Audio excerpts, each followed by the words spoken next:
Office పాలిటిక్స్తో సతమతమవుతున్న freshers కోసమే ఇది. Focus on learning, not proving.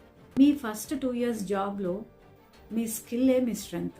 Stay professionally. అందరితోనూ ప్రొఫెషనల్గా ఉండండి, మరీ పర్సనల్గా ఉండదు. గాసిప్స్, గ్రూప్స్, పాలిటిక్స్, ఉప్పర్ మీటింగ్లు వీటికి దూరంగా ఉండండి. Don't react. ప్రతి విషయానికి రియాక్ట్ అయిపోకండి.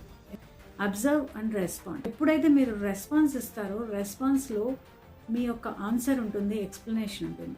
రియాక్షన్లో ఎమోషన్స్ ఉంటాయి, which is not at all good. Reputation is important. ఇక్కడ మీరు చేసే పని గౌరవించేలా ఉండాలి, మీ పనికి గుర్తింపు కావాలి. Reputation is important but not popularity. Feedback.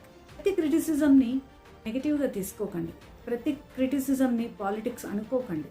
కొన్ని ఫీడ్బ్యాక్స్ మీ గ్రోత్ కోసమే ఉంటాయి. Know the difference, know when to leave. Toxic ఎన్వైరన్మెంట్ని ఎప్పటికీ భరించాల్సిన అవసరం లేదు.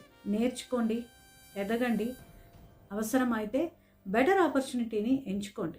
గుర్తుపెట్టుకోండి, ప్రతి ఆఫీస్లో 2 games ఉంటాయి. One is office politics and other is career building.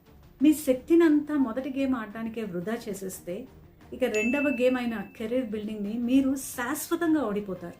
Choose your game wisely.